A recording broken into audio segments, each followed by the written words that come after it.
పెళ్ళైనా పండగైనా వేడుక ఏదైనా పట్టుచీరల ప్రత్యేక వేదిక వారాహి సిల్క్స్. సుమన్ టీవీ ప్రేక్షకులకు నమస్కారం. ఆగస్టు 6వ తారీఖు నుంచి 15వ తారీఖు వరకు మేషరాశి వారికి ఎలా ఉండబోతుంది, రాశి వివరణ, అలాగే పరిహారాలు, అలాగే సూర్యగ్రహణం కూడా వస్తుంది కదా. మరి మేషరాశి వారిపై ఎలాంటి ప్రభావం ఉండబోతుంది, ఈ వివరణ అంతా కూడా తెలియజేయడానికి ప్రస్తుతం మనతో పాటు ఉన్నారు ప్రముఖ జ్యోతిషులు బ్రహ్మశ్రీ నందిపట్ల గురువు గారు. వారితో మాట్లాడి పూర్తి వివరణ, పరిహారాలు కూడా తెలుసుకుందాం. గురుగారు నమస్కారం. గురుగారు, వాగర్థవివ సంపృక్తౌ వాగర్థ ప్రతిపత్తయే జగతః పితరౌ వందే పార్వతీ పరమేశ్వరౌ. ఆదిత్యాయ చ సోమాయ మంగళాయ బుధాయ చ గురుశుక్రశనిభ్యశ్చ రాహవే కేతవే నమః. శృంగేరి జగద్గురు పీఠాధిపతులకి, కంచి పీఠాధిపతులకి నమస్కారములు తెలియజేసుకుంటూ కార్యక్రమాన్ని ప్రారంభిద్దాం. గురుగారు, మరి అందరూ ఎంతగానో ఎదురు చూస్తున్నారు, ఎలా ఉండబోతోంది 6వ తారీఖు నుంచి 15వ తారీఖు వరకు మేషరాశి వారికి? గమనించుకున్నట్లయితేనమ్మా, ప్రధానంగా కుజగ్రహ మార్పు, శని వక్రీకరణ, అలాగే 12వ తారీఖు రోజున సూర్యగ్రహణం. మన భారతదేశంలో కనిపించదు, ఆచార నియమాలు పాటించాల్సిన పని లేదు, కానీ మేషరాశి వారి మీద కొంత ప్రభావాన్ని చూపుతుంది. ముఖ్యంగా గమనించుకున్నట్లయితే కుజగ్రహ సంచారం వీరికి చాలా అనుకూలంగా ఉంది. మేషరాశిలో జన్మించినటువంటి వారికి అన్ని విధాలుగా ధైర్య సాహసాలతో ముందడుగు వేసి ప్రయత్నాలని సాధించుకోగలుగుతారు, విజయబాటను ఎగరవేస్తారు. అలాగే బుధగ్రహ సంచారం వల్ల ఇన్వెస్ట్మెంట్స్ సంబంధించినటువంటిది తెలివితో చేసేటువంటి పనులు ఉంటాయి కదా, ఆలోచించి, అంటే సాఫ్ట్వేర్ రంగంలో ఉన్నటువంటి వాళ్ళకి ప్లానింగ్ అనేది పక్కా వస్తుంది, టెకీస్ గాయస్కి. కాబట్టి ఈ విధంగా సాఫ్ట్వేర్ రంగంలో ఉన్నటువంటి వాళ్ళకి చాలా మంచి గుర్తింపు అనేటువంటిది ఈ యొక్క మేషరాశిలో ఉన్నటువంటి వారికి ఏర్పడబోతుంది. కుజగ్రహ సంచారం కూడా చాలా అనుకూలంగా ఉంది. ఇక గమనించుకున్నట్లయితే ప్రధానంగా పెద్దల యొక్క సహాయ సహకారాలు ఉండకపోవడం ఈ యొక్క మేషరాశి వారికి కొంత ఇబ్బంది అనే చెప్పవచ్చు. అంతేకాకుండా ఏదో జరిగిపోతుందని ఒక భయాందోళన, అంటే చేస్తున్న వృత్తి కావచ్చు, ఆరోగ్యం కావచ్చు, లేకపోతే ఉద్యోగం కావచ్చు, వ్యాపారం కావచ్చు, సాఫీగానే సాగుతుంది, కానీ ఏదో మనకేదో మనం భద్రత లేదేమో, ఇన్సెక్యూర్డ్గా ఫీల్ అవుతూ ఉంటుంటారు.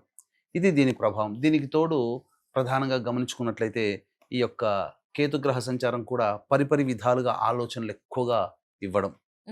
అయితే దాంపత్య సౌఖ్యము, వివాహ సంబంధమైనటువంటి విషయాల్లో చేసేటువంటి ప్రయత్నాల్లో మంచి ప్రగతి అనేటువంటిది ఉంటుంది.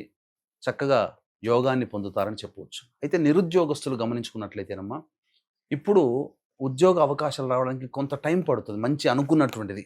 కాబట్టి ఏదైనా వచ్చిన ఉద్యోగాన్ని సద్వినియోగపరచుకోండి. ఆల్రెడీ ఉద్యోగం చేస్తున్నటువంటి వాళ్ళు కొత్త ఉద్యోగం కోసం ప్రయత్నం చేస్తుంటే కాస్త ఇబ్బంది పడాలి, వెళ్ళిన చోట కూడా ఇబ్బంది పడాలి. కాబట్టి ఉన్న దాంట్లో కంటిన్యూ అయ్యే ప్రయత్నం చేసుకుంటే చాలా మంచిది.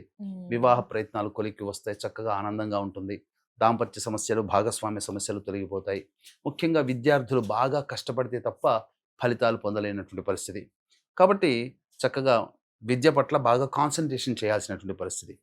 ఇక ఇప్పుడు గమనించుకున్నట్లయితే ఈ సంబంధించినటువంటి ప్రధానంగా సంతానం కోసం ఎదురు చూసేటువంటి వ్యక్తులు కాస్త జాగ్రత్త పడాలి. ఆల్రెడీ కన్సీవ్ అయినటువంటి వాళ్ళు డాక్టర్ల సలహాలు తీసుకుంటే చాలా మంచిది. ఎందుకనంటే ఇప్పుడు గ్రహాలు కాస్త అనుకూలంగా లేదు. ఇప్పుడు గ్రహణం అని చెప్పి గర్భవతులు ఏమీ కూడాను దాని గురించి ఆలోచించాల్సిన లేదు, మన దానికి లేదమ్మా. ఇక గమనించుకున్నట్లయితే ప్రధానంగా ఈ మేషరాశి వారికి శని వక్రీకరణ ప్రభావం కూడా ఇప్పుడు గతంలో చేసినటువంటి పనులకి మళ్ళీ రీచెక్ చేసుకోమనేటువంటి ఆలోచన గతంలో జరిగినటువంటిది. కాబట్టి ఎప్పుడో జరిగిపోయినటువంటి విషయాలు మళ్ళీ కొత్తగా అవే మళ్ళీ పాతవిగా ముందుకు వస్తుంటాయి, పాత విషయాలే కొత్తగా వస్తుంటాయి. మళ్ళీ పునరాలోచించుకోవాలి, పాత వదిలిపెట్టినటువంటి పనులను మళ్ళీ ఇప్పుడు కొత్తగా మొదలుపెట్టి పూర్తి చేయాల్సినటువంటి పరిస్థితి. కాబట్టి ఎట్టి పరిస్థితుల్లో శ్రమ అధికంగా ఉంటుంది. దీన్ని బట్టి నిద్ర సరిగ్గా పట్టకపోవడము, అలాగే ఖర్చులు అధికంగా ఉండడం అనేటువంటిది ఈ యొక్క మేషరాశిలో జన్మించినటువంటి వారికి ఈ యొక్క 6వ తారీఖు నుంచి 15వ తారీఖు వరకు గ్రహ సంచార ప్రభావంలో ఈ విధంగా ఉంటుందని చెప్పవచ్చు. గురువు గారు, మరి ఆగస్టు 12న సూర్యగ్రహణం అంటున్నారు, ప్రభావం ఉంటుందా మేషరాశి వారిపై? ఏం ప్రభావం ఉంటుంది, జాగ్రత్తలు ఏం తీసుకోవాలి? ఈ యొక్క మేషరాశి సంబంధించి సూర్యగ్రహణం అంటే గ్రహణం మన భారతదేశంలో కనిపించదు, నియమాలు పాటించాల్సిన పని లేదు, కానీ ఈ యొక్క గ్రహణ ప్రభావం మాత్రం కొంత ఇబ్బందిగా ఉంటుంది. ఎటువంటి ఇబ్బందులు ఉంటాయి? ఉన్న సంబంధించినటువంటి ఇంట్లోంచి మారాల్సినటువంటి పరిస్థితి వస్తుంది, గృహంలో మనశ్శాంతి ఉండకపోవడం, వాహన ప్రమాదాలు జరిగేటువంటి అవకాశాలు ఉండడం. అలాగే ఇక్కడ గమనించాల్సింది తల్లిగారి ఆరోగ్యం పట్ల కూడా శ్రద్ధ వహించాలి.